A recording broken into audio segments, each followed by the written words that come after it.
porque Ageu, ele vai voltar, como se ele quisesse voltar ao passado, e vai tentar fazer da religião dos repatriados uma religião do templo, a insistência dele em relação ao templo. E nós vamos entender por quê, né? Então, o termo Ageu, né, em hebraico, é Hagai, e, e tem seu nome derivado de festa, no sentido de solenidade. Né?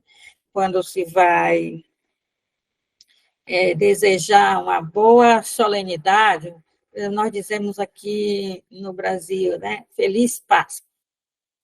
Feliz Páscoa. Então, se a gente fosse cumprimentar alguém em hebraico, né, a respeito da Páscoa, a gente dizia Hag, aqui vem Ageu, Hageu, né? Hageu é pronunciada Hagai, e daria, deu em grego Ageu. Então, a gente diria Hag, Pesha, o nome da festa, Samer, né? Se fosse a festa das cabanas, diríamos Hag, Sukkot, Samer. Né? Então, assim, o Hag é aquele cumprimento para que a festa seja feliz, né? A festa seja boa, a festa litúrgica, né? A solenidade.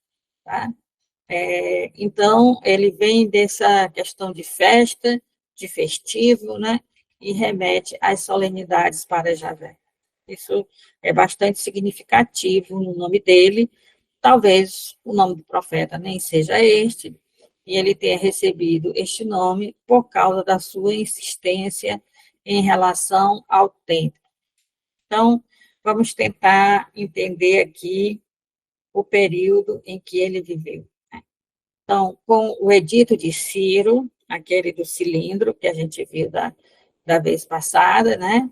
Que vocês podem encontrar resumidamente no segundo livro das Crônicas, capítulo 22, que o segundo livro das Crônicas também é dessa época, um pouco próximo da época de Ageu, né? Então, com o edito de Ciro, um grupo relativamente pequeno de exilados, sob a liderança de Zorobabel. Então, esse Zorobabel, às vezes, ele é identificado com Serbazar. Os estudiosos dizem que não é a mesma pessoa, né, que provavelmente não é, mas não há como a gente saber se é ou se não é. O que acontece é que aquilo que Ageu fala sobre Zorobabel, o livro de Esdras fala sobre Sesbassar. E, às vezes, identifica os dois como sendo a mesma pessoa. Então, esse Zorobabel liderou uma caravana que saiu do exílio para a Terra Prometida. E vocês podem ver isso no livro de Esdras. No livro de Esdras diz assim, tem primeiro o Edito de Ciro, é o primeiro capítulo 1, né? Seguinte, tem aqui os primeiros versículos, até o capítulo 1 de Esdras, a partir do versículo 2, tem o Edito de Ciro. Então, é dito que formaram um grupo para liderar, para vir, e aí, então, Sesbassar, está no versículo, deixa eu ver, é o versículo 8 mesmo, vamos ler a partir do 7º, diz assim: o rei Ciro mandou trazer os utensílios do templo de Javé, que Nabucodonosor havia transportado de Jerusalém e posto no templo de seu Deus. Aí o versículo 8 diz: Ciro, rei da Pérsia, confiou-os às mãos de Mitrídates, o tesoureiro, que os entregou a Sesbassar, príncipe de Judá. Ora, esse esse aí seria o Zorobabel. Ele é príncipe de Judá, quer dizer que ele é descendente da família real que foi levada para o exílio pelos babilônios. Então, ele é um descendente do rei Davi, que já faz questão de identificá-lo, né, como um príncipe de Judá, né, já deixa o leitor preparado para a possibilidade dessa pessoa assumir o poder, né, lá em Judá. Então, ele que lidera essa caravana, né? Então, essa primeira caravana aí. Inclusive, a Bíblia de Jerusalém coloca uma nota dizendo que ele liderou a primeira caravana. E esse Servassá, lá no Ageu, vai ser identificado com Zorobabel. Ele era descendente de Davi, e ele veio para a Judéia. Tá? Agora, aquele antigo reino de Judá é chamado de província da Judéia. Na realidade, província é um nome romano, né? No período persa, aquelas regiões, né, que agregam várias cidades, como uma cidade, como se fosse uma capital, então uma província é como se fosse um dos estados do Brasil, né, que tem vários municípios. Então, no Império Romano é chamado de província, e é isso que a gente entende, né? Mas no Império Persa, que é a época em que essas coisas acontecem, é chamado de satrapia, né? E o provincial, o chefe da província, é chamado de sátrapa. Então, agora, aquilo que foi um reino é só uma província dentro do Império Persa, né? Só uma província. É uma das chamada província Transeufratênia, né? Que são as províncias que estão depois do Eufrates, ou seja, que estão em direção ali à região, que é aquele corredor entre o deserto da Arábia e o mar Mediterrâneo, tá bom? Então, olha só como foram os acontecimentos. Ciro morreu em 529, 10 anos depois, praticamente, porque ele fez o edito, talvez em 538, né? Se é mais a mais acordo entre os estudiosos, que a época dessa tomada do Império Babilônico pelo Ciro, imperador persa, se deu em 539 a 538.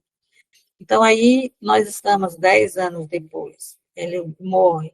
E foi sucedido pelo Cambises, que na história geral a gente fica sabendo das crueldades dele, que ele não soube governar, porque quando há muita pressão sobre um povo, o resultado é a rebelião. Então, tem que saber dosar as exigências, né? E também o Ciro sabia fazer isso. Ele, como já falei para vocês, a política do Ciro era da colaboração espontânea. Eu sou bonzinho para vocês e por isso vocês não se revoltam contra mim, porque eu só faço bondade para vocês. O Cambises não soube levar isso adiante.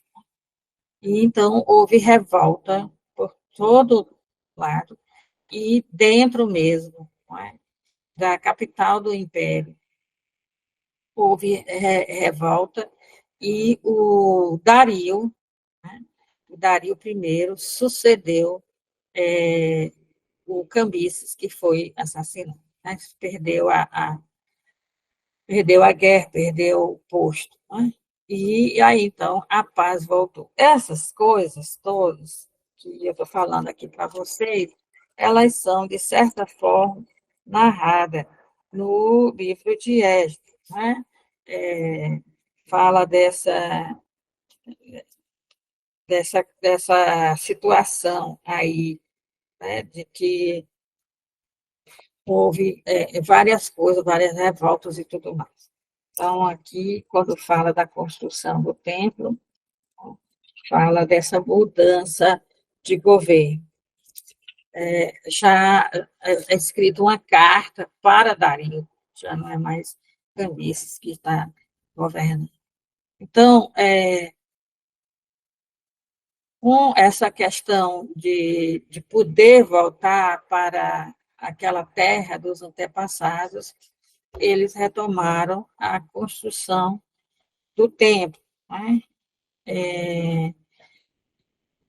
E é necessário colocar aquilo que chama a pedra fundamental, ou a pedra do prumo, que é uma pedra que vai servir para nivelar, tanto na horizontal quanto na vertical, para as paredes não ficarem tortas, né? Então, é aquela pedra principal, ela tem que ser recolocada, né, colocada no lugar correto, porque senão a construção toda vai cair. Então, se começa, quando eles voltam, eles começam a fazer isso, eles restauram, como eu falei da vez passada, restauram o altar, né, porque para fazer sacrifício o templo todo não precisa estar inteiro, bastava que o altar, que era externo, né, dentro do perímetro do templo, mas externo, pudesse estar edificado. Eu vou ver se eu coloco aqui para me lembrar de colocar nos slides um pouco sobre o que estamos falando tanto de templo, né? Como era, mostrar para vocês o templo de Jerusalém, né? Mais ou menos a planta dele, para a gente se situar, porque senão fica só falando sem saber direito do que se está falando, né? Então, mas acontece que esses que voltaram, eles não encontraram ali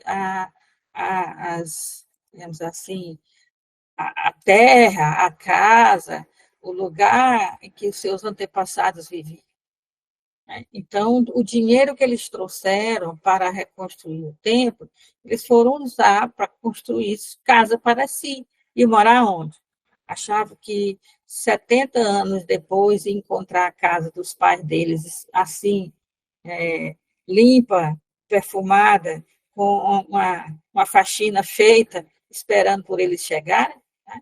Então, essas propriedades, primeiro, houve guerra, muitas propriedades foram destruídas, né?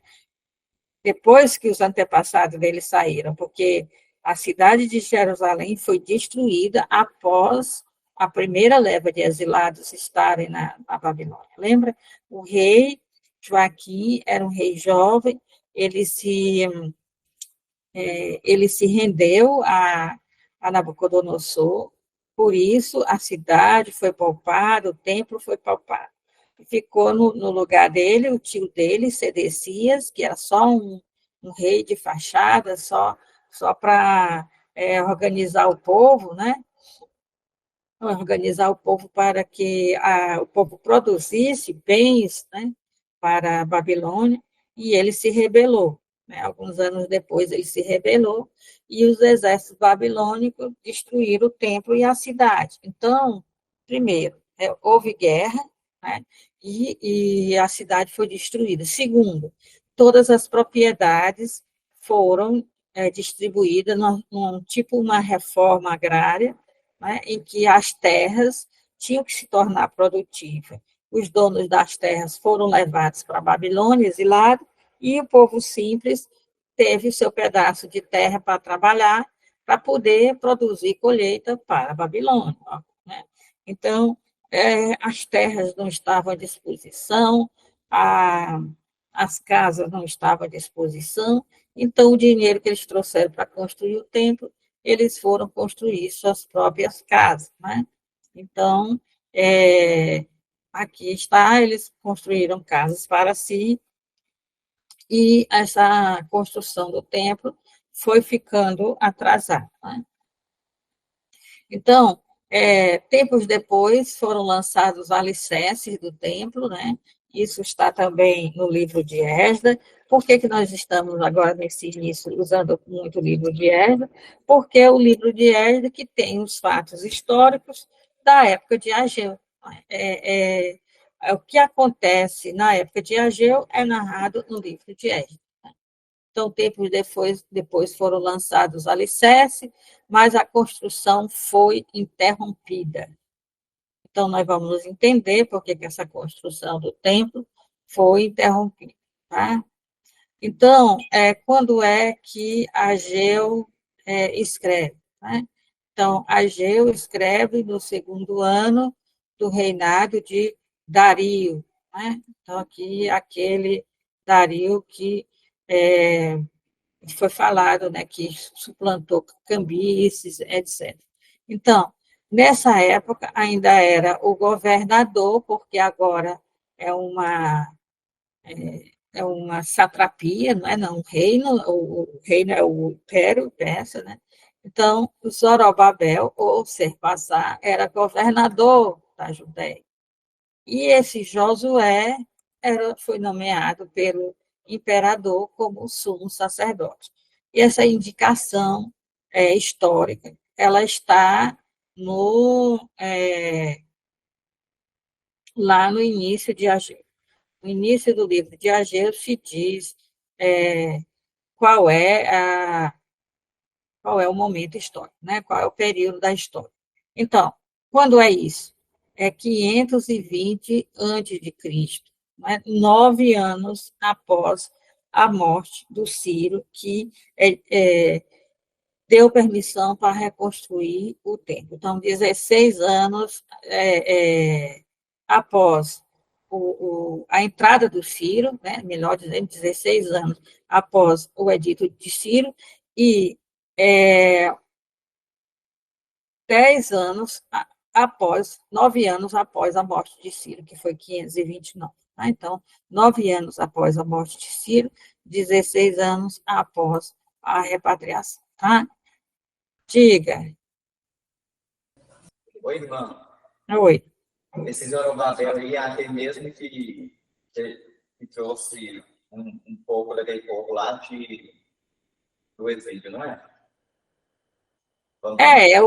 Então, o Zorobabel é o chefe da caravana que traz, né, os repatriados, a primeira caravana. E ele é o governador também da Judéia. Então ele não era judeu, não? Ele veio de Iló, né? Vamos voltar. Vamos voltar aqui. Vamos voltar um pouquinho. Ó, é, com o edito de Ciro foi, digamos assim, em 538, por aí, né? Um grupo relativamente pequeno de exilados, sob a liderança de Zorobabel, né? Aí em Esdras 1 ou 8, chama de Sesbassar, que esse Zorobabel era descendente de Davi, o livro de Esdras chama-se Príncipe de Judá, né? Como se o reino de Judá ainda existisse. Ele veio para a Judéia, aquele reino de Judá antigo, agora chama Judéia, é uma satrapia, uma província dentro do Império Persa. Até aqui está tudo bem? Entenderam isso aí? Sim. Certo.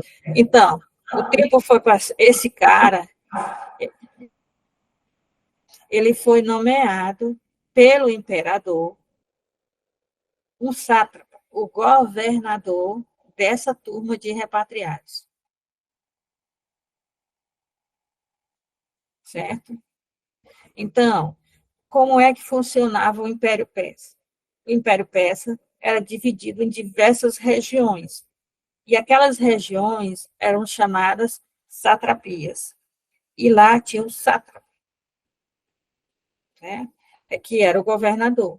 E esse governador das províncias tinham muita independência, tinham relativamente liberdade, para governar como quisesse. Agora, tinha que ter obediência ao imperador e tinha que prestar contas, dar recursos, né? Cobrar impostos, taxas, e eram repassadas, na maior parte, para o imperador. Isso aqui era a forma do Império Persa governar. Então, esse Zorobabel, por que que ele é escolhido como governador dessa província que é agora chamada de Judéia? Por que que ele porque é a política de Ciro, a política da colaboração espontânea. Eu sou bom para vocês, vocês são bons para mim, vocês não fazem rebelião. Então, quem vai governar vocês? Um de vocês. Quem vocês gostariam que lhes governasse? Um descendente de Davi, um nobre, alguém da antiga família real. Ele vai ser rei? Não, ele vai ser só um governador. E vai ser um governador fiel ao imperador. É isso. É o seguinte, o império anterior ao Império Persa era da seguinte forma: eles exilavam os nobres para a capital do império, levavam os nobres, os ferreiros, qualquer pessoa que pudesse ser um perigo, provocar uma rebelião, ele levava o exilado. E deixava, às vezes, um rei de fachada, ou então um governador, que o objetivo desse governador ou desse rei dentro do Império Romano era só organizar tudo para que o, o imperador fosse pudesse enriquecer com a colheita, com os impostos e tudo mais. Agora, o governo persa é um governo que é diferente, é esse governo da colaboração espontânea. Agora, esse Zorobabel, ele só tem nobreza sanguínea, mas ele é um cara como outro qualquer. Dentro do Império Persa, ele não é ninguém, entende? Ele é só uma pessoa dentro de uma multidão de súditos.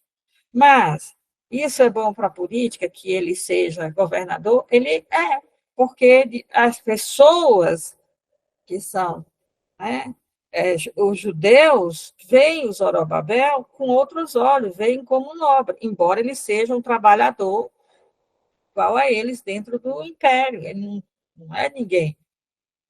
Entende? O que acontece era o seguinte: o império anterior, que era o Império Babilônico, ele colocava a nobreza dentro, a nobreza dos povos conquistados, eles colocavam ali, ó, bem visível, né?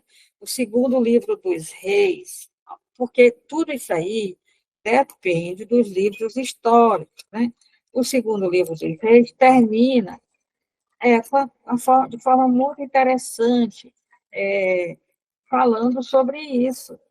Né? Veja só, o Império Babilônico não levou o jovem rei Joaquim, né, exilado. Então, olha como é que termina o segundo livro dos reis.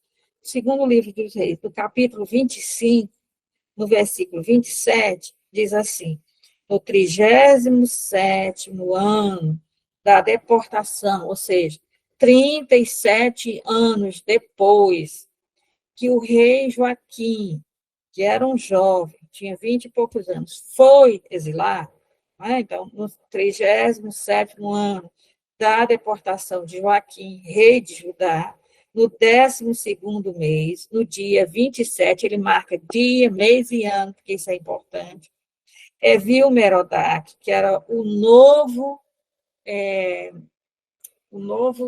imperador da Babilônia, não era mais, né, 37 anos depois, não era mais Nabucodonosor, né, rei da Babilônia.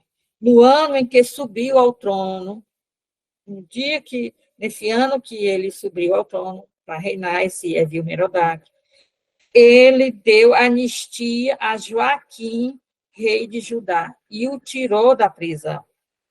Falou-lhe benignamente, deu-lhe um trono mais alto do que os outros reis que estavam com ele na Babilônia.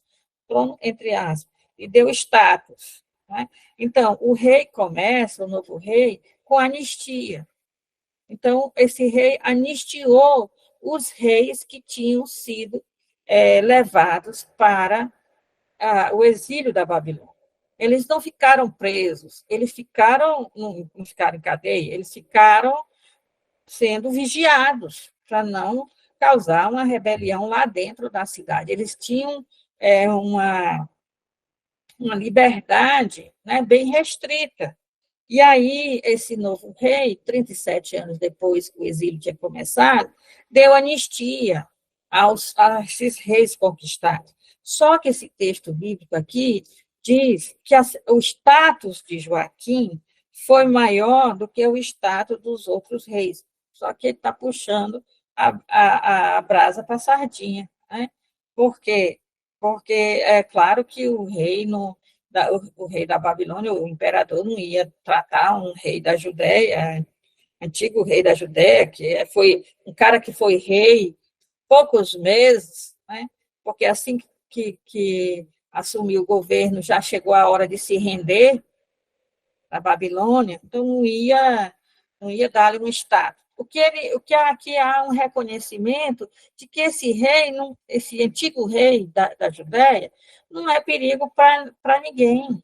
Ele não é perigo para ninguém, porque ele era um jovem na época do exílio, né? Viveu 20 anos na terra dele, governou alguns meses e já está há 37 anos, muito mais do que ele tinha vivido na terra dele. Ele tem vivido agora no exílio e não vai ser perigo nenhum, né, para esse novo imperador. E aí ele dá anistia, é óbvio, porque queria manter esses reis sendo vigiados. Que perigo eles poderiam trazer? Né? Eles estão há 37 anos exilados. Então, esses caras de família real, né, eles tiveram um status diferente dentro do Império da Babilônia. Por isso que eu estou dizendo, eles nunca foram escravos na Babilônia. Cativeiro na Babilônia não existiu, eles não o que eles eram exilados, né? Cativeiro no sentido moral, eles não podiam voltar para a terra deles, né? Mas eles, dentro da Babilônia, inclusive enriqueceram, certo? Então, já na época do Império Babilônico, houve anistia para eles. E o rei, esse antigo rei Joaquim, não é? Ele passou até a frequentar a mesa do rei, não é? Aí, no versículo 29, diz: Joaquim deixou suas vestes de prisioneiro e passou a comer sempre na mesa do rei por toda a vida.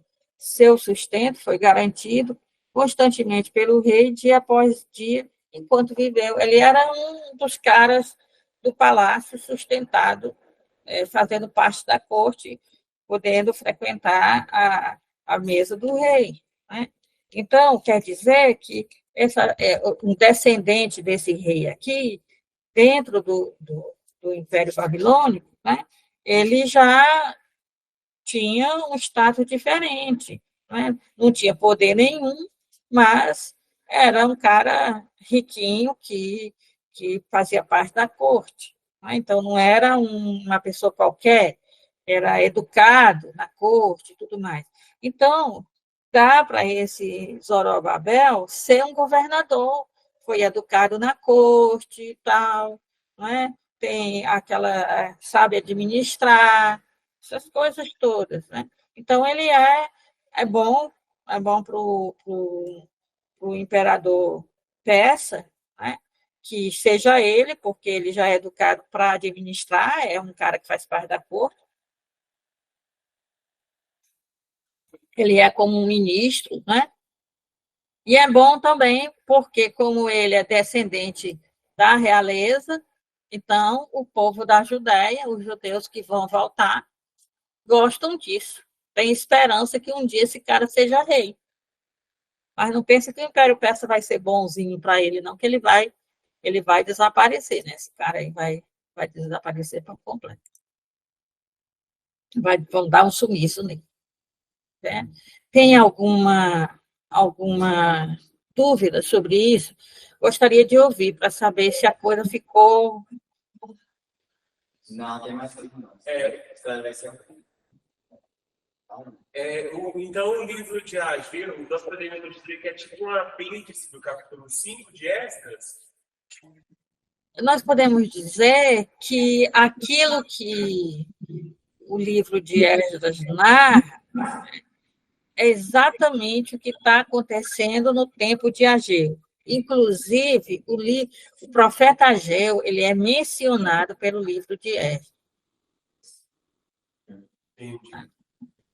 Então, é como se nós tivéssemos duas produções literárias.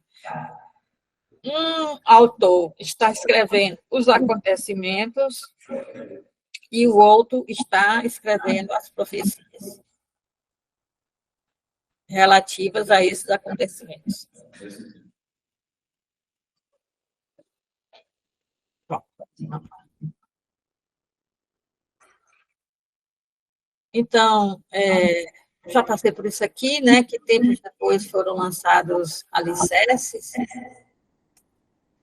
os alicerces do segundo templo, mas a construção foi interrompida, vamos saber por que foi interrompida. Né? Então, Ageu escreve no segundo ano do reinado de Dario, e nessa época, então, esse Dario é aquele que substituiu então, nós tivemos o primeiro imperador, foi Ciro, que fez o edito, e morreu 10 anos depois de ter se tornado o grande imperador de toda aquela região do Oriente Médio. Né? No lugar do Ciro subiu Cambises, que foi cruel, não durou e foi, então, substituído por Dario. Né? A gente, no português, chama Dário, mas no persa, né, não tem esse acento, é Dario mesmo, né, que é da Shari. Então, no grego, Dario, né? No idioma grego. Né? Então, quando é que Ageu escreve? Ageu escreve, entre aspas, que pode ser os seus discípulos, né? Pode ser até depois da morte dele, ninguém sabe. Mas, vamos dizer assim, o livro, né, está sendo escrito, pelo menos é colocado na indicação histórica do livro, né, no início do livro, é dito que é no segundo ano do reinado de Dario. Então, quer dizer que Dario continua com Zorobabel como sátrapa, né, como governador da Judéia. Tá? E agora é mencionado também o Josué, que foi nomeado pelo imperador sumo sacerdote. Então, o governador e o sumo sacerdote eram nomeados pelo imperador.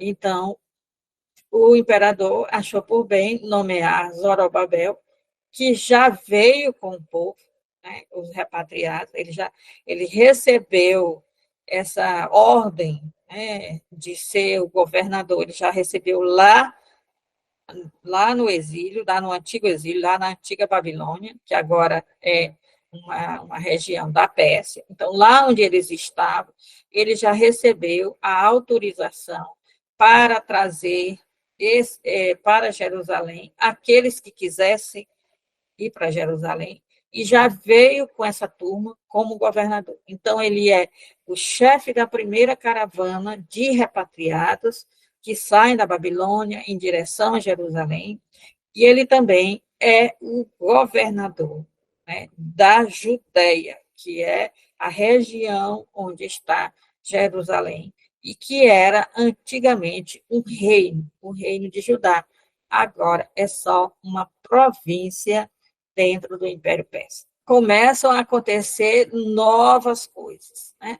Então, Ciro tinha morrido em 529, né? Então, 9 anos depois, e que são mais ou menos uns 16, 9 anos depois da morte de Ciro, e mais ou menos uns 16 anos, tem historiadores que colocam 18 anos, após terem saído, os exilados terem saído da Babilônia e voltado para a Judéia. Então, 16 anos após a repatriação, é que isso aqui está sendo narrado. Então, nós estamos, o Ageu, a atividade profética de Ageu se dá 16 anos após, né, a volta dos exilados. Não é uma coisa imediata. Imediata é a época lá do terceiro Isaías, né, que é que está acontecendo a repatriação. Aqui não, aqui eles já estão na época que que acontece aqui essa indicação de Ageu 1, né, no versículo 1, capítulo 1, versículo 1, que é, assim, o fechamento, quer dizer, assim, a questão histórica, né, a indicação histórica que é dada, essa indicação histórica é 16 anos após eles terem voltado. É aí que vai funcionar a atividade profética de Ageu, 16 anos após. Então, o que vai ser, qual é a função, então, de Ageu, que são só 2 capítulos, né? Ageu apoiou Zorobabel, né? Zorobabel, que era esse governador, né? Zorobabel era o governador, né? E esse Zorobabel era da antiga tribo de Judá, que é a tribo da dinastia davídica, né? E esse Zorobabel, que é um descendente dos antigos reis de Judá, que é da tribo de Judá, mesmo a tribo de Jesus, né? Era o governador ainda na época, né? E Josué, que era da tribo de Levi, não é? Era o sumo sacerdote. Ou seja, o Império Persa está respeitando, porque isso é bom politicamente, está respeitando as tradições do povo. É a tradição do povo que quem governa tem que ser descendente de Davi. É a tradição do povo que os sacerdotes têm que ser da tribo de Levi. Então, isso está sendo respeitado. E qual é a atividade de Ageu? Para que surge Ageu nessa jogada?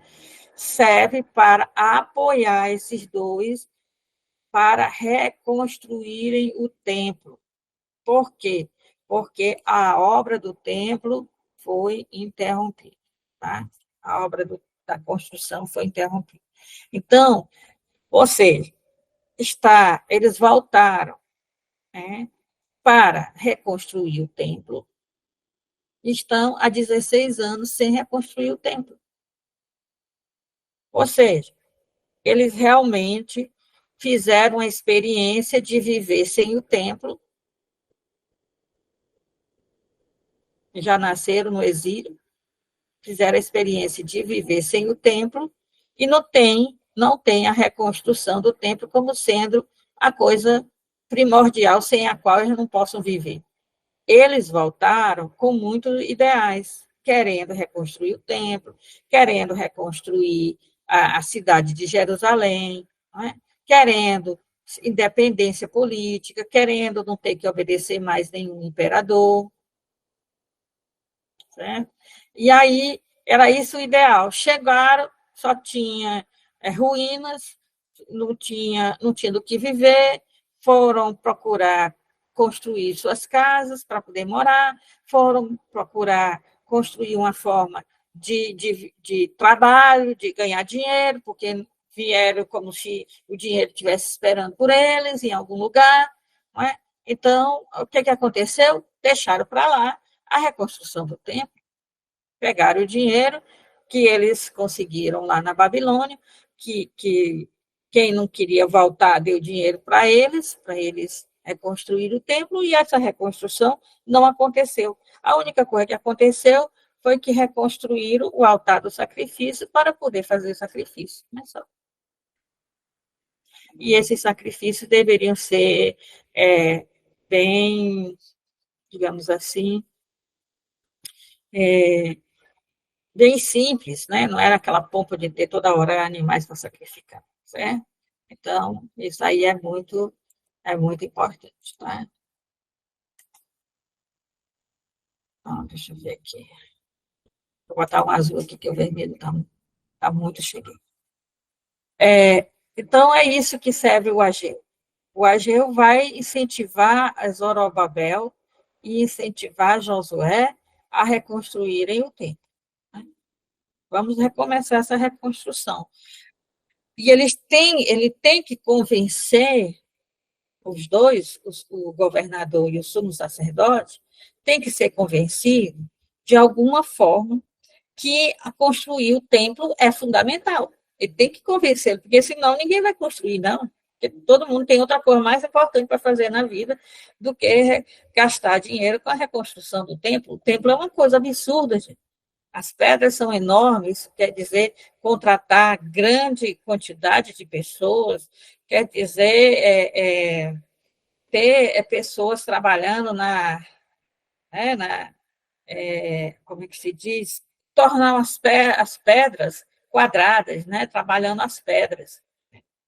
Tem que ter esses artesãos de construção que talha as pedras. É muita coisa, não é assim que se... O Herodes levou 40 e tantos anos para reconstruir parte do templo. Então, não é assim.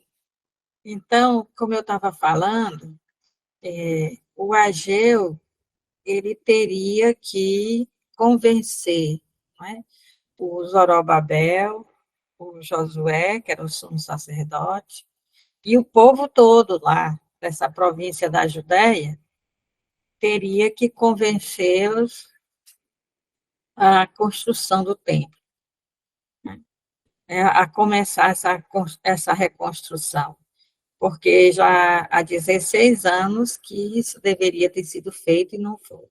Então, ele teria, primeiro, o Ageu viu no contexto histórico, que nós agora vamos comentar, uma oportunidade. Ele pensa que Deus está fazendo com que Deus está agindo nos acontecimentos históricos para tornar o Zorobabel um rei e não um governador. É como se a província da Judéia fosse agora se libertar do Império Persa e poder voltar a ser um reino, porque vai começar uma decadência do Império Persa. Só que ele se engana. O que vai surgir é outro império, que é o Império de Alexandre Magno, daqui a muitos anos, mas já começa por aí, tá certo? Então, ele vê, né, o Império Persa está em decadência, vamos ver por quê, certo? E ele vê nessa decadência uma oportunidade da Judéia se libertar do Império Persa e se tornar um reino novamente, coisa que não vai acontecer.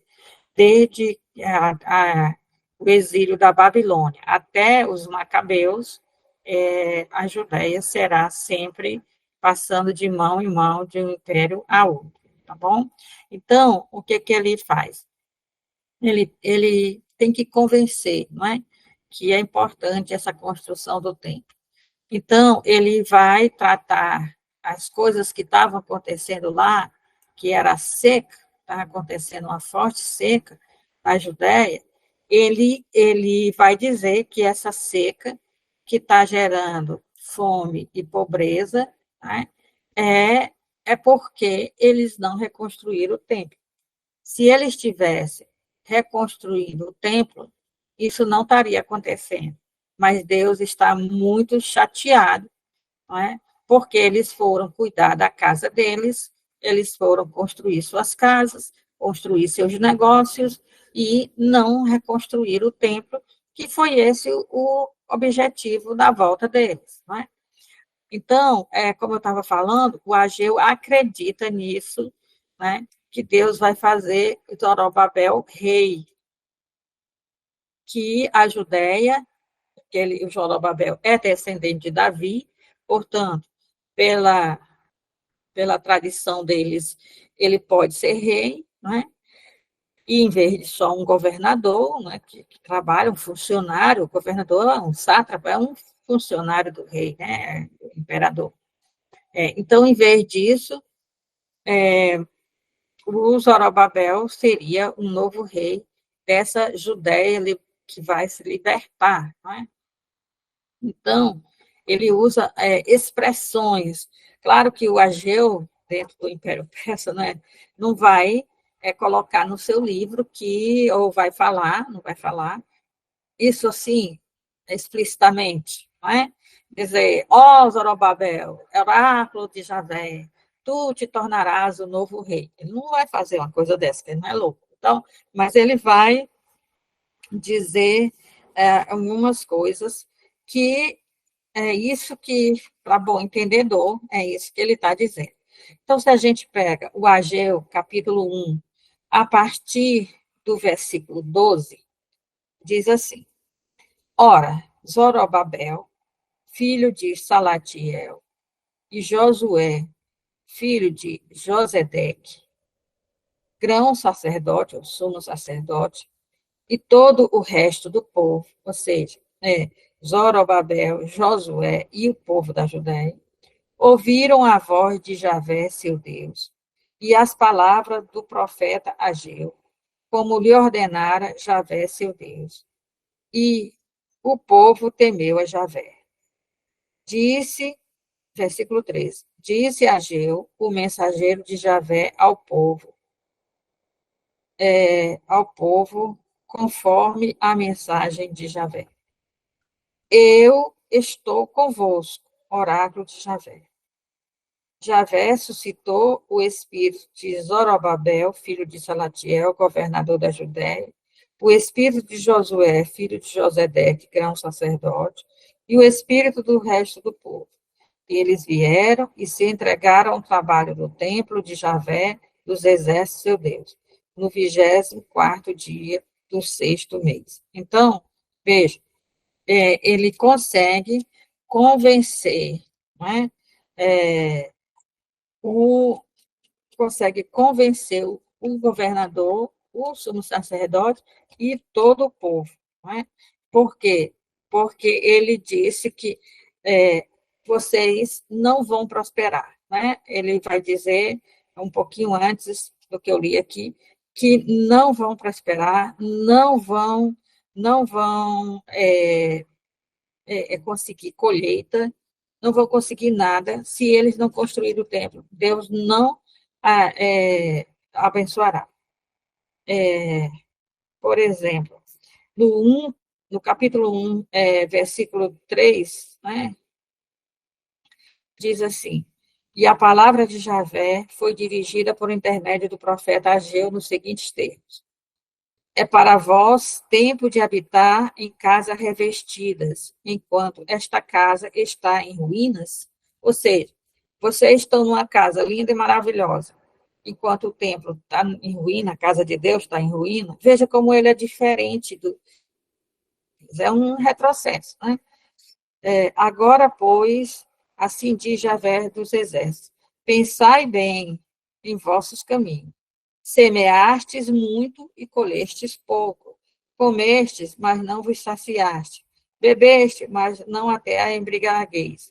Vestivos, mas não vos aquecestes. E o assalariado coloca o seu salário em uma bolsa furada. Ou seja, nada vai para frente se vocês não construírem o templo. Nada vai. Vocês não vão prosperar. Não vão conseguir. Não, é? Não vai ter grana para vocês. Não vai ter. Não é? Aí o versículo 7 diz: Assim disse Javé dos exércitos: Pensai bem em vossos caminhos. Subi a montanha, trazei madeira e reconstruí a casa. Nela eu colocarei a minha complacência e serei glorificado, diz Javé. Esperaste muito, e eis que veio pouco. O que recolhias, eu soprando o espalhava. Por que isso? Então é como se eles fossem fazer um trabalho e Javé atrapalhasse o trabalho deles. Eles juntam os grãos e Javé sopra, ou seja, manda uma tempestade, um vento e espalha tudo. Então, fez a ameaça certa, né? Não vão ter grana, não vão ter prosperidade enquanto não reconstruir o templo. Agora, veja como a gente tem que ter discernimento com essas profecias. Veja isso. Um profeta anterior diz, Deus diz assim, eu não quero saber de templo. Não quero. Eu quero que vocês escutem minha voz e façam o que eu digo. Eu quero justiça, eu quero o direito. Eu não quero saber de templo. Eu não preciso disso. Aí vem o profeta logo em seguida e diz assim, passam a casa para mim, para eu habitar nessa casa, porque vocês não são mais importantes do que eu para ter uma casa boa e eu estar com a casa em ruína, e se vocês não fizerem, vocês vão ficar na miséria por resto da vida. É incrível, né? Então, nós não podemos ficar, como diriam os rabinos, nós temos que entender isso, porque um profeta diz uma coisa, o outro diz outra coisa. O que será que está sendo dito aqui? Como discernir isso? Até os rabinos já se questionavam sobre isso. Diga. Ô, irmã, fica parecendo até que é uma falsa profecia. Exatamente. Fica parecendo mesmo. Mas também, ele fala que vai acontecer algumas coisas e até mesmo não acontece. Um fala uma coisa, outro fala outra diferente. Quem está falando a verdade? Será que Deus está falando mesmo? A gente até questiona isso também. Não é porque diz oráculo de Javé que tudo que está dentro do oráculo é de Javé, né? Fonte, minha cabeça. Ô, irmã, outra coisa também, que fica parecendo que o Deus de Ageu é o Deus da retribuição. Tipo assim, se você não fizer, eu não vou dar. Se você, e ainda vou tirar o que você tem. Isso, exatamente. E é por isso que há uma teologia toda da retribuição dessa época, né? Uma teologia da retribuição que diz que o exílio é um castigo, né? E a teologia deuteronomista, né? Vocês pecam e aí Javé castiga. Vocês se arrependem, faz a coisa certa e Javé abençoa. Né? Então, é a época que surge a teologia da retribuição. E alguns saem dessa linha retributiva, né? Como, por exemplo, o terceiro Isaías. Mas outros estão dentro dessa teologia retributiva. Então, veja, é palavra de Deus, mas é palavra humana. Eles não entendem todos os insights que Deus dá para eles. Então, é óbvio que Deus quer a prosperidade do povo, é óbvio que Deus vai querer um líder para o povo que seja justo, e aí que o Novo Testamento vai dizer que tudo isso aí, né, os rabinos vão dizer, não, isso aqui se refere ao Messias, né? O Messias que virá, não era Zorobabel, é aquela mesma coisa lá do Emanuel no profeta Isaías. Oi, irmã. Oi. Acaba que até mesmo toda a profecia ela corre o risco, né? De um humano acabar se mesclando ali com o divino e se não tiver uma boa interpretação ou não sei se é a palavra certa, interpretação, isso, discernimento, pode cair até mesmo de usar a palavra de Deus, né? Com seu bem prazer. Sim, exatamente. Nossa, vai tirar a questão pessoal. Gerou um debate aqui na sala. Se tirar uma questão pessoal, a gente não sabe o que Foi o tempo. Então, esses textos de Ageu, inclusive, eles são usados pela teologia da retribuição, não é? Eles são retirados assim, vocês plantam e vocês não colhem, porque vocês não dão a oferta na igreja, não é? Vocês vocês trabalham, trabalham, não conseguem enriquecer porque vocês não dão oferta da igreja, né? Então, isso aqui é bem, bem usado, né? Esse tipo de coisa. Então, os rabinos já diziam assim, não, tanto a profecia do Emanuel, lá no Isaías, não é, se refere ao Messias, essa profecia de que vai surgir o novo rei, não é? Um rei abençoado, autorizado por Deus a governar o povo, isso aí se refere ao Messias, não é a Zorobabel, é uma coisa para o futuro, né? E assim, ao ver essa profecia como o próprio profeta tendo se equivocado, né? O próprio profeta se equivocando, ele está dizendo uma palavra de Deus, mas não para aquele momento, não é o bem o que ele pensa, porque nem sempre o ser humano compreende o que Deus está falando. Isso se você olhar na história dos místicos, isso está muito presente. E por isso, Teresa d'Ávila dizia que as visões tinham que ser discernidas, as coisas todas tinham que ser bem discernidas. E se tinha que narrar essas experiências místicas para que outras pessoas, para que uma comunidade pudesse discernir juntos. Não é? Veja o que acontece com São Francisco. Deus diz assim, Francisco, não é? Reforma, reconstrói, reforma a minha igreja. Aí Francisco pega os colegas e vão ajeitar as paredes e o telhado, né? Lá da Pociúnca, não é isso? Então, quando a igrejinha está toda pronta, Jesus vai dizer assim, Francisco, está lindo, mas não foi isso que eu quis dizer, né?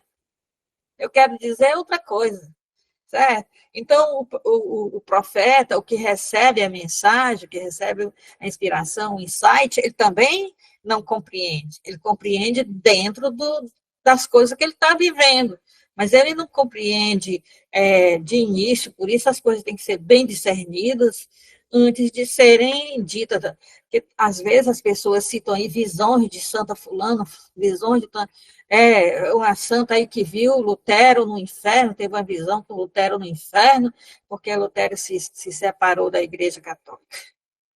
Né? Aí você tem que ter discernimento. Né? Na época dela, o Lutero tinha feito uma coisa impensada. Né?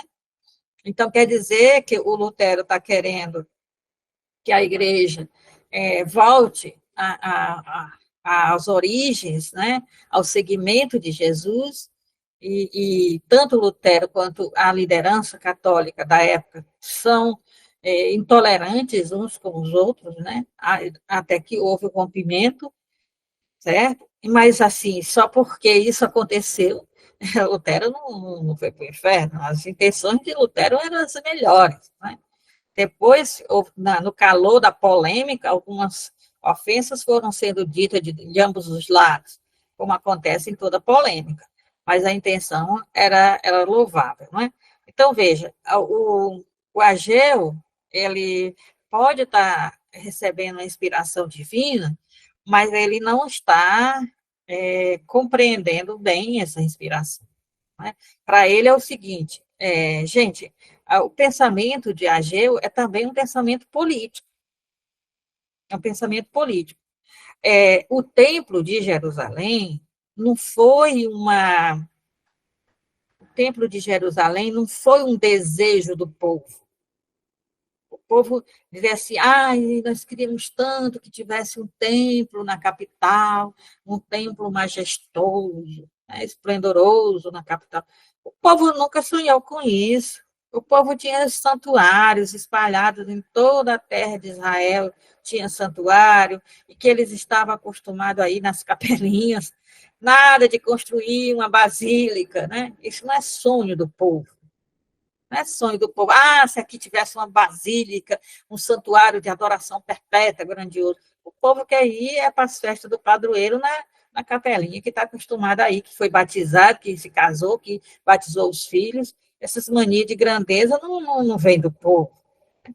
Mas o que acontece? Alguém da liderança diz, vamos fazer isso, e faz. Então, o templo de Jerusalém, ele foi bom para os reis de Jerusalém. Né? O templo de Jerusalém é uma basílica. Ela é construída pelos reis, certo? É reformada pelos reis, está dentro do terreno dos reis, certo? Então, a parte de Jerusalém que Davi conquistou é de Davi, não é do Estado de Israel. É de Davi, a cidadela de Davi é de Davi e dos seus descendentes, é propriedade particular de Davi.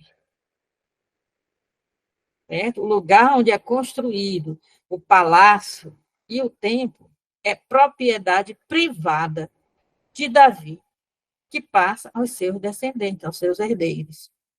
Então, o Salomão, quando Davi conquistou todos os povos vizinhos e passou a receber impostos, tributos de todos os vizinhos, e Salomão começou a comercializar, né? Salomão vendia cavalos de raça, para os países vizinhos, e não criava cavalos. Ele era um atravessador. Várias coisas que Salomão vendia não é produção de Israel. Ele comprava e revendia. E assim foi enriquecendo e pôde construir palácios e templos. Mas são dele. O templo é propriedade privada da família de Davi. E é bom para a família de Davi que haja, para os herdeiros de Davi, que haja um só templo, porque tudo é levado para este templo. O Deus Javé é o Deus protetor da família de Davi e seus descendentes. O que acontecia na antiguidade é que cada rei tinha que ter uma divindade patrona, uma divindade que o protegia, que o mantinha no governo, desde que ele fizesse aquilo que a divindade queria. Então, nós temos, por exemplo, o faraó Amenófis IV, que ele era devoto de Atom, e acreditava que a divindade, o Atom, tinha colocado no poder. E por isso ele devia respeito e honra a Atom. E ele quis fazer de Atom o Deus nacional do Egito. E os sacerdotes não gostaram, porque Atom era pouco cultuado. Não ia dar dinheiro. Não ia dar dinheiro. Então, o Amenófis IV, inclusive, mudou o nome para Akhenaton. Então, o Deus Javé é, em primeiro lugar, em primeiríssimo lugar, o Deus que mantém os descendentes de Davi no trono. É isso que eles acreditam. Esse Deus tem que ser cultuado pela família de Davi. E eles dizem que só foram para o exílio, que a família de Davi só perdeu o poder porque idolatrou, porque cultuou outros deuses. A partir de Salomão mesmo. Salomão construiu um templo para a divindade nacional, Javé como divindade nacional, mas não abandonou os outros deuses. Ele também acendia uma velinha para Astarte, né, para Baal. Ele construiu também santuário para eles, para essas divindades. Então, se para Zorobabel ser rei, parte do seguinte raciocínio: eles foram dominados pelos babilônios e agora são dominados pelos persas. Estão na terra deles, mas continuam dominados pelos persas. Então, o Império Persa está em decadência. Agora é a hora de Zorobabel se libertar do povo que está na Judéia, se libertar do Império Persa. Para isso, precisa de um líder forte, um rei. O rei mais apropriado é Zorobabel. que já está nos governando há 16 anos. Então, para Javé fazer de Zorobabel rei, primeiro, Zorobabel tem que mostrar para Javé que Javé vai ser a divindade nacional. Javé vai fazer a mesma coisa que Davi e Salomão fizeram para ficarem no poder, construir o templo. Porque Davi preparou tudo, né, só para Salomão construir o templo. Porque um rei que não tem uma divindade protetora com o templo do lado do palácio não é rei na antiguidade. Então, é a política junto com a profecia. Política. Certo? Então, ele convence. Como é que ele vai convencer? O povo convence assim, ó, não vai ter grana para vocês não vão prosperar. Depois, olha só, a profecia para Zorobabel, não é? No capítulo 2. No capítulo 2, ele vai deixar bem claro, né, do que se trata. A partir do versículo 20, diz assim: a palavra de Javé foi dirigida uma segunda vez a Ageu. A primeira vez foi: não vai ter prosperidade se não construir o templo. A segunda vez é uma promessa a Zorobabel, igual Deus tinha feito promessa para Davi, que a dinastia de Davi ia sempre estar reinando. Igual ele fez uma promessa para Salomão. Então, agora, igual ele fez uma promessa para Josias, que foi o rei que reformulou o templo. Então, agora ele vai fazer o mesmo tipo de promessa para Zorobabel. Olha só. Veio a segunda vez, no 24º dia do mês, nos seguintes termos: fala assim a Zorobabel, governador de Judá: eu abalarei o céu e a terra, derrubarei o trono dos reinos e destruirei o poder dos reis das nações. Ora, ele está dizendo assim: prepare-se, eu vou lutar contra o imperador. O rei das nações é o Império Persa, né? Derrubarei os carros e aqueles que os montam, os cavalos e seus cavaleiros. Exército. Vou acabar com os exércitos. Cairão cada qual pela espada de seu irmão. É a decadência que está acontecendo no Império Persa. Rebeliões, ou seja, guerra civil, guerra interna dentro do Império. Na época está acontecendo isso. Naquele dia, oráculo de Javé dos exércitos, eu tomarei Zorobabel, filho de Salatiel, meu servo, oráculo de Javé, e farei de ti como um sinete. Sabe o que é o sinete? É o anel do rei, que tem o brasão, que dá poder ao rei de governar, porque todo documento, toda coisa só vale se tiver a impressão desse brasão, né, na cera quente lá no documento. Então, Javé está dizendo assim: eu sou o rei, eu sempre fui o rei, e eu sempre, desde o início, escolhi a família de Davi para reinar em meu nome. Então, o Zorobabel vai ser, para mim, a mesma coisa que é o anel na mão do rei. É a partir dele que eu vou reinar. Porque o anel, o sinete, né, o anel, é a forma como se administra, como o rei administra. Todo decreto é carimbado com esse brasão, não é?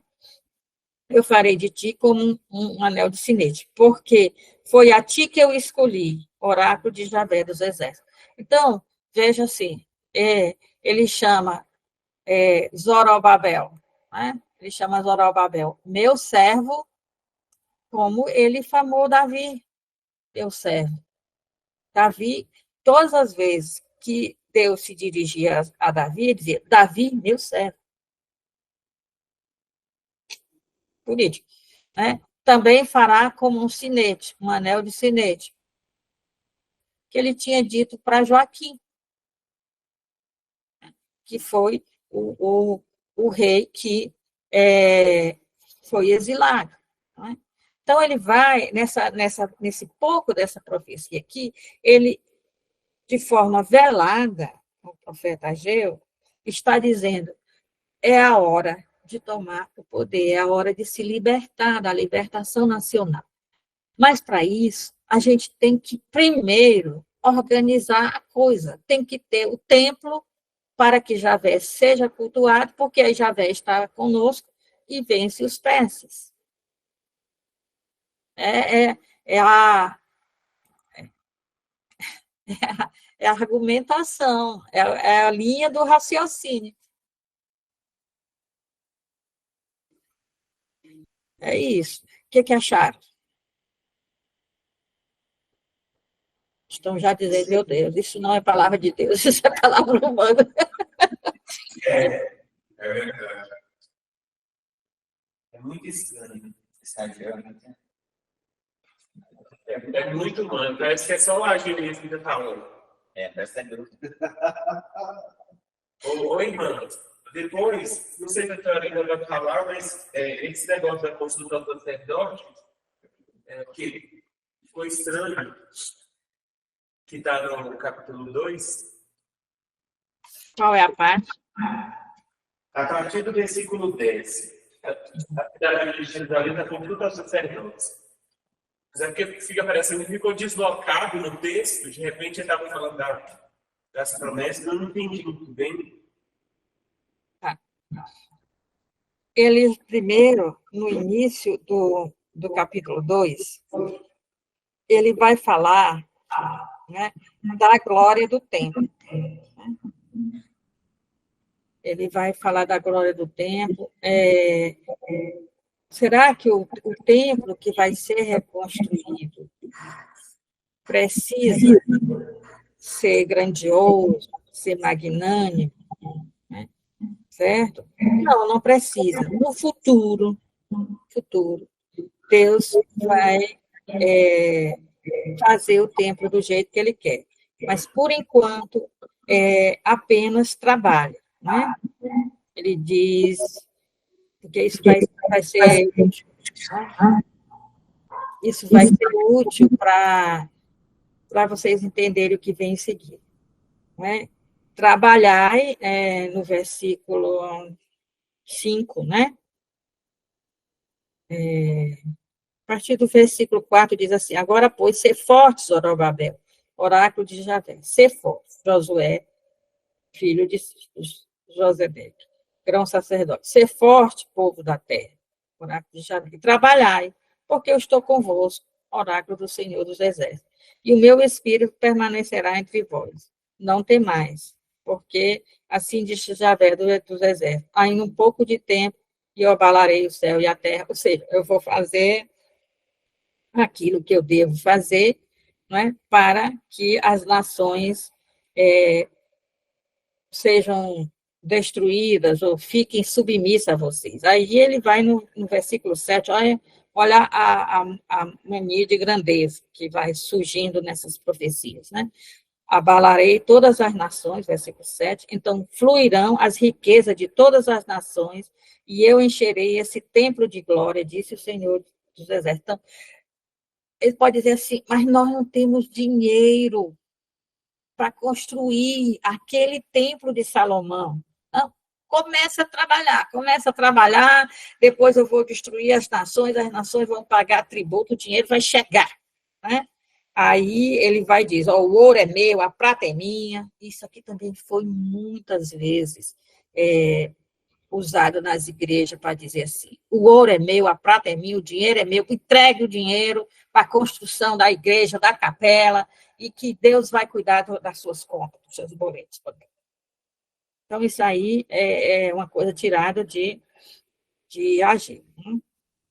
Então, ele vai dizer assim, no versículo 9, a glória deste futuro templo será maior do que a glória do que do templo passado, né? Disse Javé dos Exércitos. E neste lugar eu darei a paz, oráculo do Senhor dos Exércitos. Então, começa a trabalhar, vai fazendo o que é possível, que no futuro Deus mesmo vai dar um jeito de se construir esse templo, sonhando alto, né, com os impostos que as nações vão pagar para nós, que vamos dominar as nações. E aí é que vem essa consulta aos sacerdotes, né? Porque eles começam a reconstrução e a reconstrução não anda, não sai do lugar. Parece que eles não avançam. E aí, se eles não avançam na construção, eles vão ficar desanimados e vão parar a construção. Então, Ageu tem que explicar, convencer, por quê que a construção não sai do lugar. E ele vai explicar isso na linha da teologia da retribuição, que é a linha do castigo, a linha do não fez o que Javé disse, não dá certo, não funciona. Como é que ele vai explicar isso? Ele vai fazer a pergunta aos sacerdotes. Vai dizer assim: se uma coisa pura, como a carne do sacrifício, né? Você sabe que ele já faz sacrifício desde que voltaram, porque eles reconstruíram o altar. Então, digamos assim, tem a roupa do sacerdote ficava manchada de sangue, né? Algum pedacinho de carne ficava grudado nela, por isso que eles tinham toda hora ter aquela pia onde eles se limpavam do sangue, né? E no final eles tinham que ter toda aquela coisa de lavar as vestes e tudo mais, porque eles lidavam com matança de animais, né? Então ele faz a seguinte pergunta: se tiver um pouco da carne, alguns pedacinhos de carne do sacrifício, grudado em sua túnica, e a sua túnica tocar uma coisa impura, essa coisa que era impura vai ficar purificada? Na realidade, ele está perguntando o seguinte: se algo que é puro tocar o que é impuro, o impuro fica puro? Ou seja, o toque de algo que é puro torna alguma coisa que antes não era pura, torna ela pura? Eles vão dizer não. Vão se basear no que já está construído do Pentateuco. Vão dizer não. Não é assim que se purifica uma coisa. Jesus não vai concordar com isso, viu? Eu já explico por quê. Então, uma coisa, eles vão dizer, uma coisa pura, quando toca uma coisa impura, não purifica nada. A coisa continua impura. O que é puro continua puro, e o que é impuro continua impuro. Será que é essa? Aí ele vai fazer a outra pergunta. Se uma coisa impura tocar uma coisa pura, aquela coisa pura fica impura? Eles vão dizer sim. Olha como, olha como as coisas não têm lógica. Se o bem tocar o mal não fica bem. Mas se o mal tocar o bem fica mal. Mas é. Aí ele diz: aham, é por isso que o templo não está sendo construído. Por quê? Porque trabalhadores impuros estão construindo o templo, que é puro, e estão tornando o templo impuro. Agora me diz, vocês entenderam esse negócio, esse silogismo?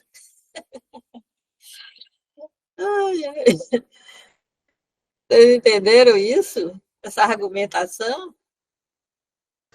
Nós estamos aqui rindo, irmã. Aí a Bíblia de Jerusalém vai dizer assim: que coisa estranha. Não, não tem nada de estranho aqui. Faz tudo parte da argumentação de Ageu. Então, olha, ele vai dizer assim: por por isso, no versículo 14, diz assim, então Ageu respondeu, assim é este povo, impuro, né? Assim é esta nação diante de mim, impura. Oráculo de Javé. Assim é o trabalho de suas mãos, impuro. E o que eles oferecem aqui é impuro. E por isso nada funciona. Então, a pergunta é, será que Ageu está falando de todo o povo ou está falando dos samaritanos, a pessoal do norte, seus antigos irmãos? Eles se ofereceram para ajudar na construção do templo. Lá no livro de Esdras, diz que eles chegaram e disseram, irmãos, nós adoramos o mesmo Deus. Deixa a gente construir, ajudar a construir. O que vocês acham que eles disseram? Já que é tão difícil construir o templo. Eles devem ter aceitado. Mas depois veio a ordem que não. Vocês são impuros. Não vão construir o templo conosco. E aí, isso deu uma confusão. Certo? Isso deu uma confusão. Acho que é o que vem, vocês anteciparam aqui né, aquilo que eu ia falar. Né? Então, naquilo que eu estava, nós vamos chegar aí, o que aconteceu? Se provavelmente esses impuros que Ageu está falando não se refere a todo o povo, mas se refere à ajuda dos samaritanos. E os samaritanos, que são as antigas tribos do norte, que foram misturadas, lembra que eu falei da conversa de Jesus com a mulher samaritana, os 5 maridos, não é, representavam os cinco povos com as suas divindades, que trouxeram para Samaria, né, que quando a Síria dominou aquela região norte toda, o reino do norte, ela misturou as populações, né, e ficou também uma religião sincrética, porque parte era coisa de Javé, mas misturou com as coisas dos outros deuses, etc. Então, quando eles começam a reconstruir o templo, os samaritanos querem ajudar, né? Porque eles também não têm mais templo para Javé, e aí eles podem ali ter um local de adoração, certo? Mas, veja, o que eu estava falando é que o Ageu, de forma velada, está dizendo que Zorobabel é o escolhido para ser o novo rei davídico, da dinastia davídica. Para isso, tem que ter a libertação nacional. Então, para restaurar o reino davídico, ele precisa construir o templo, que é o principal feito da dinastia davídica. Se teve uma coisa que a dinastia davídica se orgulhava de ter feito, é o templo. Todos os descendentes de Davi se orgulhavam porque foi a família deles, os antepassados deles, Salomão, que construíram o templo. Então, eu já tinha dito que isso era política, que Ageu pensava assim porque o Império Persa estava enfraquecendo, estava tendo rebelião, né? Rebelião dos sátrapas. Então, em todo o Império, os governadores das províncias começando a ser desonestos, enriquecendo, não é? Se rebelando.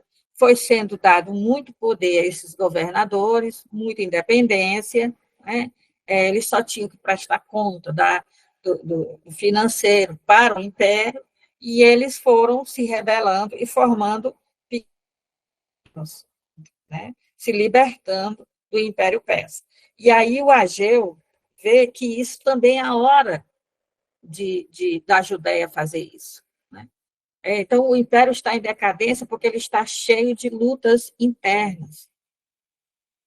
E Ageu vê isso como sendo a mão de Javé, fazendo com que esses povos se rebelem para que Zorobabel possa se rebelar também. Mas, para isso, tem que construir o templo. Pelo menos tem que começar essa construção. Claro que Ageu sabe que vai levar uma geração inteira para construir o templo, não vai ser assim de uma hora para outra.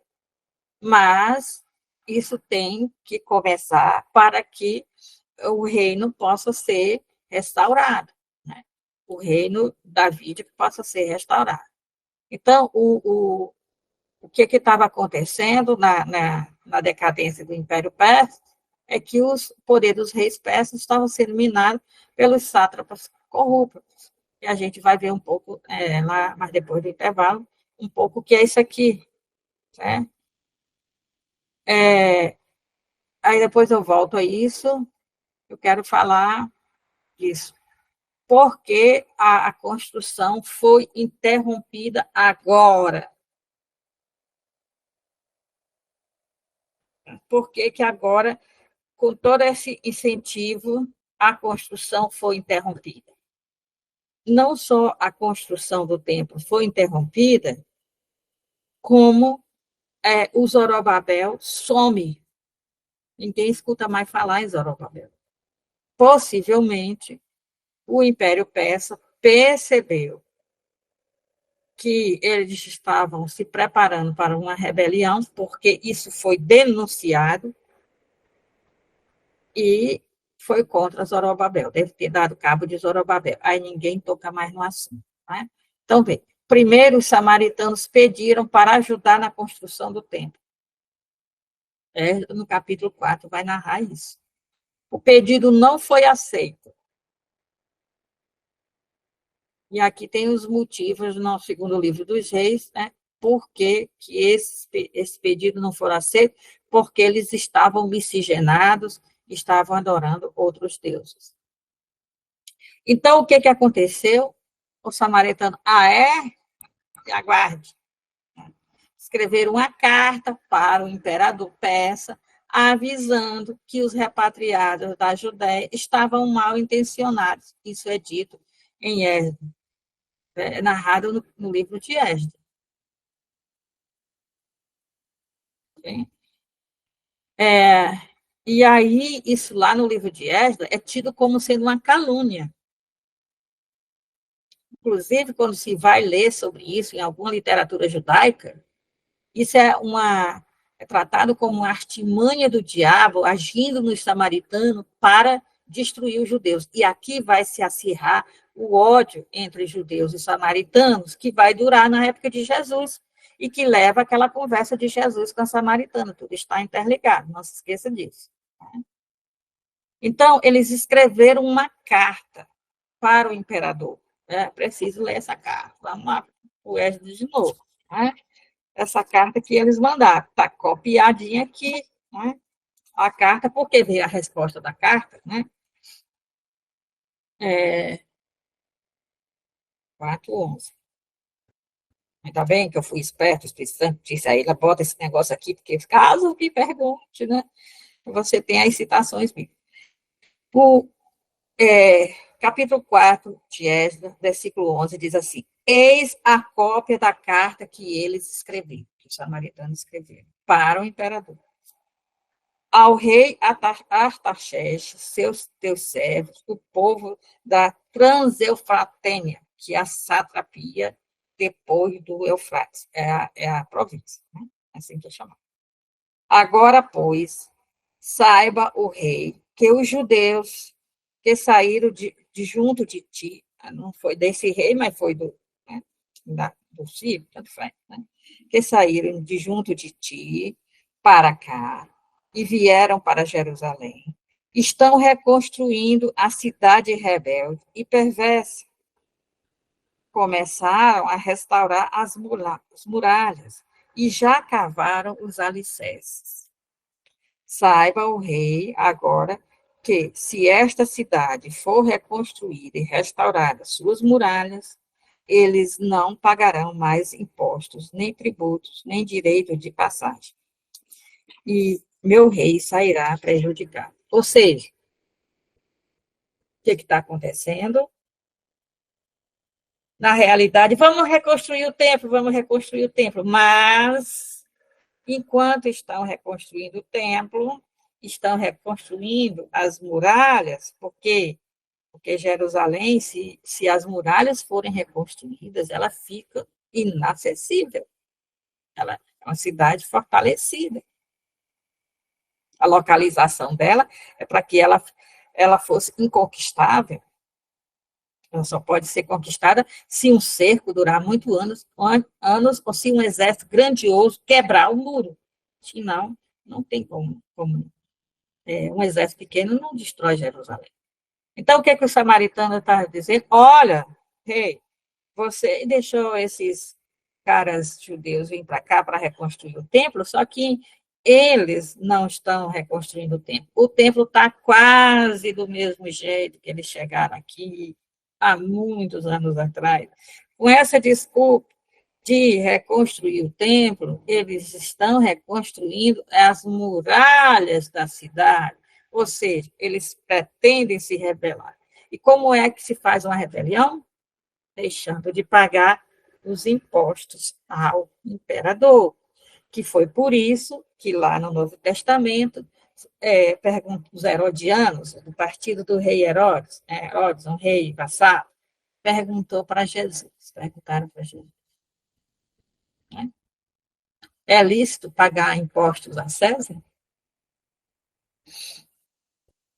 Se Jesus disser não, então Jesus é um revolucionário. A primeira coisa da rebelião é não pagar os impostos. Aí, prende Jesus, porque Jesus é um revolucionário. Se Jesus disser sim, aí o povo abandona Jesus na mesma hora. Então, Jesus estava num beco sem sair. Né? Então, veja, eles estão dizendo, se essas muralhas forem construídas, ninguém paga mais impostos. Ou seja, vão se rebelar igual os outros sátrapas estão fazendo. Aí, versículo 14. Ora, já que comemos o sal do palácio, né? Ou seja, de certa forma, somos sustentados, né? Por aquilo que é público, porque os sátrapas também, eles eram como funcionários, eles usufruíam desses impostos que eles recolhiam. Né? Não nos parece conveniente ver fazer-se esta afronta ao rei, por isso enviamos ao rei estas informações, para que se façam pesquisas nas memórias de seus pais, nestas memórias que são as crônicas dos palácios, né, as crônicas anuais. Nessas memórias encontrarás e verificarás que esta cidade é uma cidade rebelde, que causa prejuízo aos reis e às províncias, e que nela se tem fomentado revoltas desde os tempos antigos. Foi por isso que essa cidade foi destruída. Fazemos saber ao rei que, se esta cidade for reconstruída e suas muralhas reedificadas, em breve não terás mais possessão alguma na Transeufratem. Viu? Fica, não deixaram eles trabalhar. E eles, provavelmente, se ofereceram para o trabalho, porque viram que Jerusalém estava fortificando as muralhas, e aí eles podiam se juntar à província da Samaria com a província da Judéia, para juntos, né, poderem vencer os exércitos persas. Que foi assim que outras províncias fizeram. Elas se uniram, 2, 3, e conseguiram se libertar.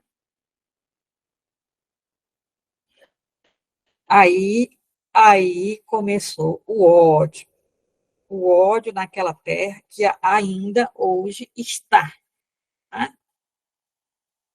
Muito tempo. Já devia ter parado. Né?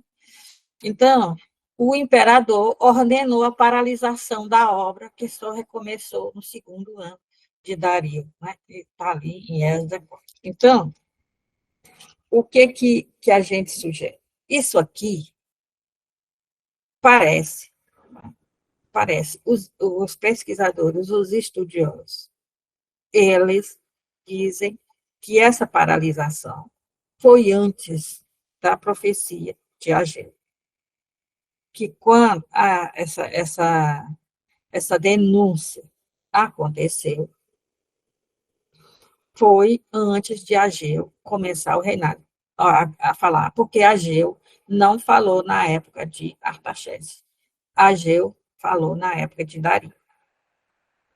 Outros dizem que esse texto de Ageu está deslocado, que ele está deslocado, que ele é anterior ao reinado de Dario, e ele se refere à impureza dos samaritanos, e porque os samaritanos são impuros, eles não devem reconstruir, trabalhar na reconstrução do templo.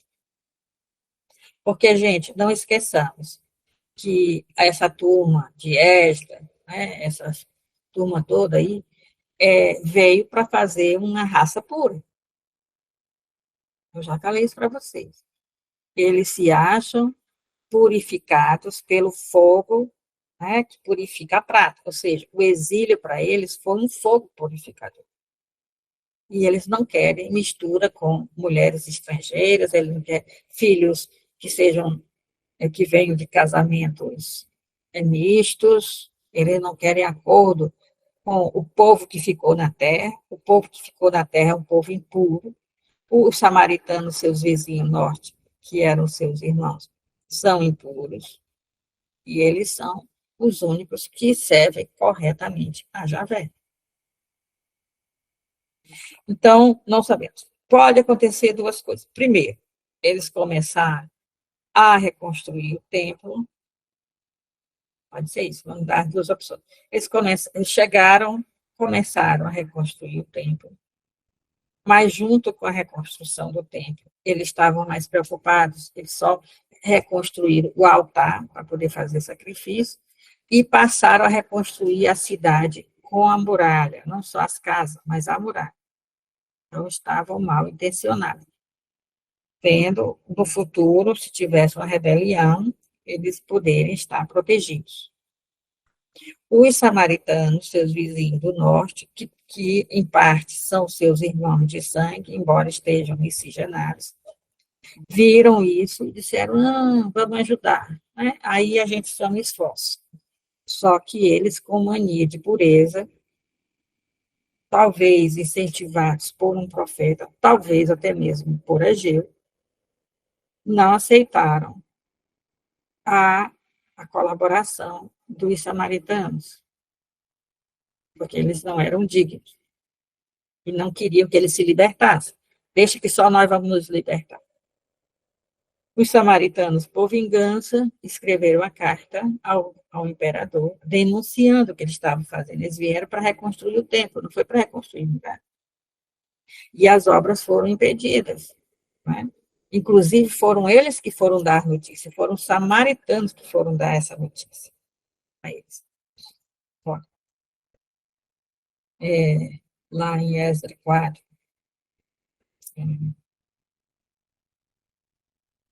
17, diz assim, o rei mandou a seguinte resposta. A Reum, governador lá do norte, a Sansai, secretário do governador lá no norte, e a seus outros colegas, que residem em Samaria e em outros lugares na Transeufratênia, que é as províncias que estão depois do Eufrates. Paz, que é a carta do rei. Agora, pois, a carta que enviastes a mim foi lida na minha presença e em sua tradução. Foi lida e traduzida. Ordenei, porque eles escrevem em aramaico, né, desde a época do Império Babilônico, o aramaico é a língua que se escreve, que se fala. Mas aí lá eles são peças. Ordenei que se fizesse investigações, ou seja, foram consultar as crônicas, né, do palácio sobre cada povo conquistado pelo Império Babilônico, e ali estava a historinha deles todos, né? Ordenei que se fizesse investigações, e achou-se que, desde os tempos antigos, essa cidade se tem sublevado contra os reis e que nela tem havido insurreições e revoltas. Vocês têm razão.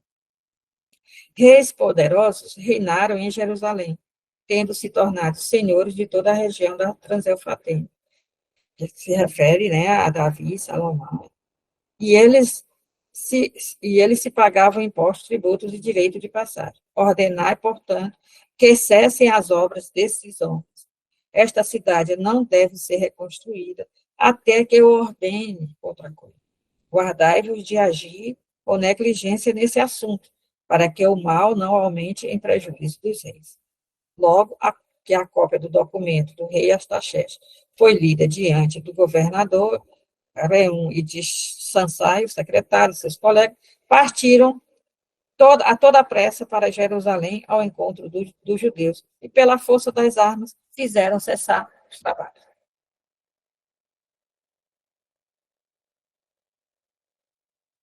Parou a construção do templo e, por isso, ficou esses 16 anos sem construir e depois Ageu vai incentivar.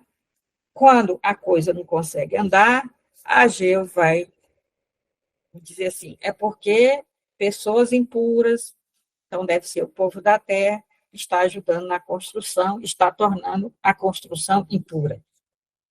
Ou pode ser outra coisa. O texto de Ageu está deslocado, não é? Lá no lugar que está escrito isso, e esse texto seria antigo, né? E Ageu é que teria sido responsável pela não aceitação dos samaritanos no passado. Então, temos duas opções. Ou o texto de Ageu sobre os trabalhadores impuros se refere ao passado, aos samaritanos, e isso desencadeou a proibição da construção do templo até o momento atual, em que Ageu volta e manda reconstruir o templo, né? Ou vai acontecer na hora que Ageu manda reconstruir o templo e o povo da terra é considerado, né, o povo que ficou na terra, que não foi preso, é considerado impuro. Então, esses impuros são ou os samaritanos, há 16 anos atrás, ou o povo da terra, agora, na época que Ageu está falando, né? Mas o que acontece é que essa posição de Ageu sobre trabalhadores impuros é uma tentativa de explicar por que o templo não está sendo reconstruído como deveria, mas que vai atrasar cada vez mais essa reconstrução, porque os trabalhadores não podem ser qualquer um. Para vocês entenderem esse negócio do que foi a decadência do Império Persa, sabe? Porque da próxima aula a gente já tem um profeta dessa época, na mesma época de Ageu, um pouquinho depois, mas eles são contemporâneos. Então a gente tem que deixar bem claro isso aqui, porque isso aqui também vai ajudar no que vem depois, até mesmo no Novo Testamento. Porque para um grande império conseguir. Porque, assim, hoje nós temos mobilidade. A gente pega um avião aqui e 10 horas depois a gente está na Europa. Mas isso que a gente faz, né, em poucas horas, levavam meses para fazer. Então, para percorrer essas distâncias, tá? Então, eles, para conseguirem, quanto maior o império, mais precisava descentralizar poder. Então, o que eles fizeram? O Império Romano, que foi o maior império até agora, descentralizou por meio de províncias, né? Que hoje a gente chama província, porque é assim que o Império Romano chamava, província. Mas eles chamavam de satrapia. E os governadores eram os sátrapas, né? Lá no Império Romano vão ser os procônsulos. É a mesma função, eles vão por causa de que a decadência do Império Persa foi devido a essa descentralização do poder, porque vamos ver aqui nesse pequeno texto que eu deixei o link no PowerPoint, né? Vou mandar o PowerPoint para vocês no grupo. Nesse link mostra, né, um pouco, brevemente, de forma resumida, essa decadência do Império Persa. E mostra essa função dos sátrapas. Então, isso aqui vai continuar. Vai vir outro império agora, né? Depois do Persa, o macedônio, né? O helenismo, o Império Helenista. E isso aqui vai continuar daqui para frente, que é a única forma de se governar um grande império. A Babilônia não tinha tido essa ideia. Ela deixou os reis locais, né? Ela tirava rei, colocava outro, que ela queria, mas era rei. E o Império Romano vai ter as duas coisas. Às vezes vai ter um rei local, que vai ser só um reizinho de fachada, um rei vassalo. Outras vezes vai ter o procônsul, e outras vezes vão ter a procuradoria romana, um procurador, como foi o caso de Pôncio Pilatos. Quando vocês estão estudando as cartas de Paulo, Atos dos Apóstolos, o tempo todo Paulo tem que lidar com os procônsulos, defender diante do procônsul. Vocês vão entender a função do procônsul lá no Novo Testamento, a partir desse texto aqui, certo? Então, serve muito para o futuro. Ó, direitos e responsabilidades dos sátrapas. O sátrapa era o chefe da administração da sua província, da sua satrapia, e estava rodeado por uma corte de caráter não real. É uma corte de funcionários, né, para fazer a administração acontecer. Então, não era assim como no tempo dos reis, que tem um rei, o seu irmão, o irmão do rei era o vice-rei, o outro era o conselheiro, o tio era o conselheiro, o não sei quem. Então, a nobreza. Não tem nada a ver com nobreza. São funcionários, gente que faz o governo acontecer, né? Então, qual era a função dele? Ele coletava impostos. Então, ele tinha que ter todos uns funcionários que coletassem impostos. Controlava os representantes locais do governo, porque tinha famílias bem abastadas que tinham influência sobre os habitantes locais. Esses representantes locais do governo eram os clãs, né, os chefes de clãs, e as cidades sob sua tutela, porque a província é como um estado que tem vários municípios, então a província tinha várias cidades sob sua tutela. Ele era o juiz. Então, quando eu disser assim, Paulo se apresentou diante do procônsul Festus ou Félix para, né, no tribunal do procônsul, você já entende, ele era juiz supremo da província. Isso o Império Romano vai manter, né? Diante do qual todo caso civil e criminoso podia ser levado. No caso do Paulo, até questões religiosas são levadas. O procônsul não quer entrar em detalhes de questão religiosa, porque cada povo tem permissão do Império Romano para viver a sua religião do jeito que quiser, desde que não atrapalhe o Império. Então, os inimigos de Paulo vão ter que convencer o procônsul que a questão é política, né? A questão de Paulo é política, e aí sim ele é julgado. Então, o sátrapa era responsável pela segurança das estradas, conforme Xenófanes, né, que é historiador. E ele devia controlar desordeiros e rebeldes. Olha, a segurança das estradas ela é mencionada no livro de Êxodo como na carta que os samaritanos fizeram para o rei Artaxerxes. Eles disseram que os judeus não iam mais pagar pela passagem, por transitar nas estradas, né? Porque para que as estradas pudessem ter policiamento, digamos assim, né?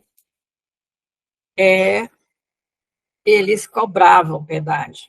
Então, cobrava pedágio. Com essa coisa de segurança das estradas. Né? Controlava desordeiros e rebeldes. Recebia assistência de um conselho de peças. Ou seja, não vai deixar esse cara lá, né, lá naquela província, sem ter ninguém do povo persa por perto para ver se ele está, né, agindo corretamente. Para o qual também cidadãos das províncias eram eleitos. Então, tinha que ter alguns persas e cidadãos locais. E era controlado por um secretário real. Lembra que tem a carta diz, a carta da resposta do rei, né? Reum, governador, e Sansai, secretário. Está aqui no oeste, né? Então, para o qual secretário real e por emissário do rei, especialmente o olho do rei. Né? Tinha aquela pessoa que era os olhos e os ouvidos do rei, que era o fiscal, né? Fazia a inspeção.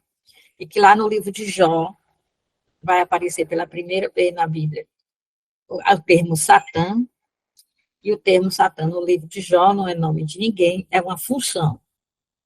Esse fiscal do rei, esse que olha e diz, deixa eu dizer para o rei o que é que fulano está aprontando. Ele era chamado, a função era Satã. O Satã era uma profissão, né? O Satã era os olhos e os ouvidos do rei, era o cara que empregava todo mundo. Por isso que é o acusador, o fiscal, etc. O poder, isso eu não estou dizendo que os capetas não existem, não, estou dizendo que esse nome lá no Império Persa era essa função. O poder inclusive lá no livro de Jó, o Satã tem total acesso à corte celeste. É o Satã mesmo, os olhos do rei. Que vai dizer, Jó não é assim tão bonzinho que você está pensando. Então, o poder do sátrapa era controlado. Além do seu escriba, como secretário, o seu ministro das finanças, que é um nome engraçado também, no persa é Ganzabara. Ganzabara é o nome do ministro das finanças. E o general encarregado do exército regular da província e das fortalezas eram independentes dele. Então, o sátrapa não ficava sem controle, não é? Pessoas trabalhavam com ele que não estavam com fidelidade a ele e podia denunciá-lo, né, ao Império Persa. O secretário, o ministro das Finanças, o general, né? Esses eram independentes dele e só prestavam contas ao Shah, ou seja, ao imperador. Periódico e pessoalmente. A visita ad limina. Era daquela época. Então, ia lá e dizia, não, tá, né? Tinha aquela conversinha com o imperador. Mas o sátrapa tinha o direito de ter suas próprias tropas, compostas, na sua maioria, de mercenários gregos. O próximo império,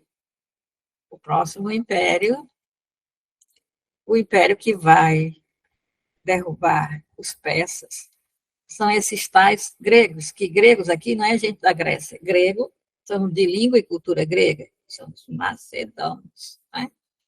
Ó, são especialistas em guerra e são mercenários dos sátrapas e vão ganhando poder, né, num período mais recente. As maiores províncias eram divididas em diversos distritos menores, cujos governadores também chamavam-se sátrapas. E segundo autores gregos, como Hiparcas, né, eram hiparcas, ou seja, vice-regentes. A distribuição das grandes satrapias mudava ocasionalmente, e era frequente que duas delas fossem dadas a um mesmo homem. Às vezes o cara sozinho governava tudo, né? Sempre que a autoridade central imperial se enfraquecia,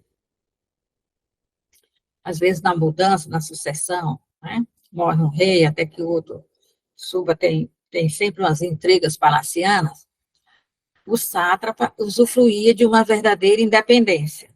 O rei não é forte, então eu estou tranquilo, faço as coisas do meu jeito. Especialmente quando se tornou costume sua designação como general em chefe do exército distrital. Aí a bagunça começa. Porque antes o sátrapa era o governador, mas tinha um general, embora o sátrapa tivesse sua frota de mercenários, né? Os jagunços, como se diz aqui no Nordeste, jagunços. Mas existia um exército com um general que era independente dele e que poderia ir contra ele caso ele ficasse contra o rei. Mas, em determinado momento, foi para conseguir fidelidade, né, o imperador conseguir cada vez mais fidelidade desses governadores de província, foi sendo dado promoções a eles, recompensas, né? Isso aí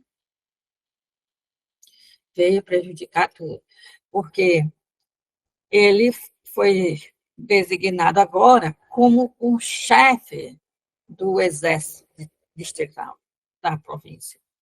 Não era mais o exército dependente dele. É o exército do império que está submisso a ele, né? Isso aqui contrariando a regra geral. Quando o seu posto se tornou hereditário, aí agora complicou. Porque além de ser chefe do exército, ainda deixa para o filho. Quando o seu posto se tornou hereditário, a ameaça à autoridade central não poderia mais ser ignorada. Rebeliões de sátrapas tornaram-se frequentes a partir dos meados do século V a.C. Posteriormente, Dario I assumiu o trono com o apoio de 6 outros nobres clãs persas e consolidou o sistema, conseguindo debelar as revoltas que se espalhavam por todo o reino. É isso aqui. Isso aqui que Ageu está vendo. E ele acha que é Deus. Eu estou movendo o céu e a terra, está lutando irmão contra irmão, estou enfraquecendo o Império Persa. Então, é a hora de Zorobabel também se revoltar. É a hora. Construir muralha, se revoltar, né? As últimas grandes rebeliões foram sufocadas por Artaxerxes III. A administração sátrapa foi mantida por Alexandre, que é o próximo imperador. Vai acabar o Império Persa, vai começar o Império Helênico, né, os macedônios. Por Alexandre e seus sucessores, especialmente do Império Seleucida, onde o sátrapa era geralmente chamado de estratega. Só muda o nome. Lá no Império Romano vai ser provincial, né? Governador da província, procônsul. Mas suas províncias eram muito menores que a dos tempos do Persa. Porque no tempo dos persas, a província é grande, ou 2 províncias para o mesmo cara, era mais poder para o cara.